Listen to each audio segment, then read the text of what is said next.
I got so much motherfucking design on right now. Break it down, bring it back, make it clap. I got 3 old thoughts, new guap, wear that thing. Bitches on my line, and you know they come strapped. Hold up, what it not, 45, scope it cash like whoa. How you fucking with these hoes up? Assalamualaikum warahmatullahi wabarakatuh. Saya Nang Saputri, NIM 2012018442, lokal P6H. Di sini saya akan menjelaskan tentang perbandingan mazhab dalam bidang munakahat sebagai salah satu tugas UAS pada mata kuliah perbandingan mazhab yang diampu oleh Bapak Ayatullah Kumaini MPD. A. Kedudukan wali bagi wanita dalam akad nikah. Wali nikah dalam perkawinan merupakan rukun yang harus dipenuhi bagi calon mempelai wanita yang bertindak untuk menikahinya. Wali bertindak sebagai orang yang mengangkatkan nikah menjadi sah. Nikah tidak sah tanpa adanya wali. Secara etimologi, wali mempunyai arti pelindung, penolong, atau penguasa. Nah, keberadaan seorang wali dalam akad nikah adalah suatu yang mesti dan tidak sah akad perkawinan yang tidak dilakukan. Keberadaan seorang wali dalam akad nikah adalah suatu yang mesti dan tidak sah akad perkawinannya yang tidak dilakukan oleh wali. Wali itu ditempatkan sebagai rukun dalam perkawinan. Menurut kesepakatan para ulama, adalah prinsip dalam akad perkawinan itu sendiri dapat berkedudukan sebagai orang yang bertindak atas nama mempelai perempuan dan dapat pula sebagai orang yang diminta persetujuan untuk kelangsungan perkawinan tersebut. Jadi di mana perdebatan tentang wali nikah dalam suatu akad perkawinan sudah lama dibicarakan oleh para ahli hukum Islam, terutama tentang kedudukan wali dalam akad tersebut. Sebagian para ahli hukum Islam mengatakan bahwa perkawinan yang dilaksanakan tanpa wali, perkawinan tersebut tidak sah karena kedudukan wali adalah akad perkawinan merupakan salah satu rukun yang harus dipenuhi. Yang kedua yaitu hukum talak 3 sekaligus. Nah, talak adalah melepaskan atau memutuskan ikatan pernikahan dengan lafaz yang jelas, seperti kamu saya cerai, atau dengan lafaz kiasan dengan disertai niat seperti pulanglah kamu kepada keluargamu. Dalam istilah agama, talak adalah melepaskan ikatan perkawinan atau rusaknya hubungan perkawinan. Perceraian dalam bahasa Indonesia dipakai dalam pengertian yang sama dengan talak dalam istilah fikih yang berarti bubarnya pernikahan. Di sini juga para ulama berpendapat dalam merumuskan makna talak adalah sebagai berikut.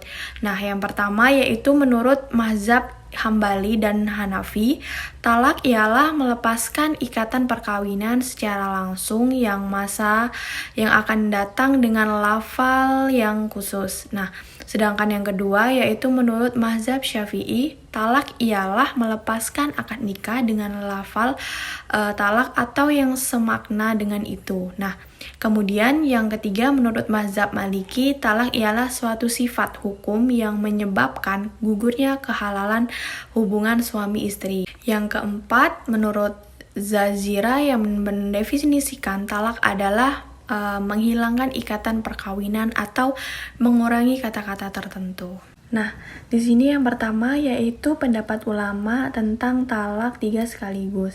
Nah, talak yang disyaratkan adalah talak satu yang digunakan suami untuk menceraikan istrinya. Sebab dengan talak satu saja sudah cukup menjadi alasan untuk mendapatkan tujuan yang disyaratkan dalam talak. Dengan demikian, penambahan talak itu merupakan penambahan yang tidak dibutuhkan. Adapun jika suami mentalak istrinya lebih dari satu, maka sesungguhnya talak tersebut menjadi talak bid'ah yang dilarang, baik dengan satu ucapan ataupun dengan ucapan yang terpisah-pisah. Jadi dari pendapat yang telah disebutkan di sini tidak ada yang salah karena semua pendapat di atas didasarkan kepada pemahaman masing-masing atas pengetahuan dalil yang diketahui dari Al-Quran, hadis, dan ijma'. Namun pendapat lebih baik untuk diikuti yaitu pendapat yang dinyatakan bahwa talak 3 jatuh 1 sebab talak 3 yang jatuh 1 lebih sedikit dampaknya daripada talak yang jatuh 3. Talak 3 sekaligus hanya mengalami perpisahan yang tidak dapat rujuk kembali. Sedangkan Allah dan Rasulullah mengajarkan bahwa rumah tangga kekal abadi dalam suatu ikatan yang suci. Oleh karena itu, jika dilihat dari segi kemaslahatannya, talak 3 sekaligus dalam satu majelis atau dengan lafaz 3 sekali, maka akan jatuh 1, sehingga pintu untuk rujuk kembali antara suami istri akan terbuka lebar. Dan diharapkan dapat membantu keluarga yang sakinah, mawaddah, dan mawarohmah, sesuai dengan tuntutan Rasulullah SAW. 2. Talak 3 sekaligus menurut hukum perkawinan di Indonesia. Undang-Undang Nomor 1 Tahun 1974 tentang perkawinan dan komplikasi hukum Islam belum ada peraturan yang tegas mengatur masalah talak 3 sekaligus. Namun dalam komplikasi hukum Islam Indonesia yang sebagai kanun fikih Indonesia ada dicantumkan masalah talak 3 sekaligus.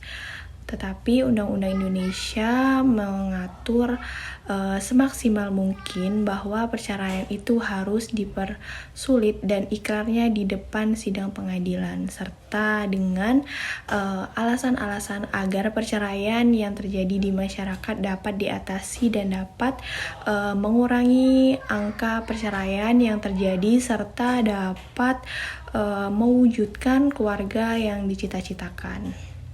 C. Hukum menikahi wanita hamil. 1. Menikahi wanita hamil karena cerai atau suami meninggal. Nah, perempuan yang hamil tidak boleh menikah sebelum janin yang dikandungnya lahir.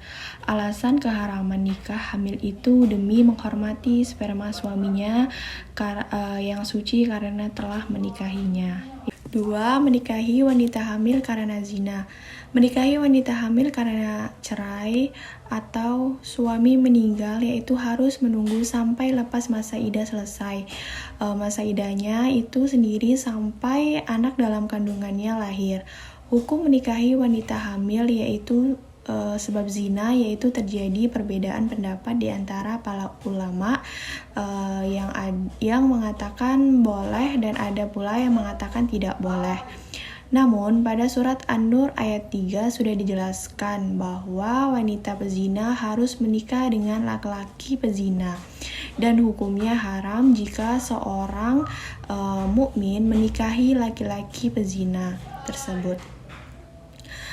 Di sini ada beberapa ketentuan hukum yang dapat dikemukakan dalam pembahasan ini, antara lain mengenai sah atau tidaknya perkawinan keduanya, boleh atau tidaknya melakukan senggama dan kedudukannya nashab atau keturunan bayi yang dilahirkannya.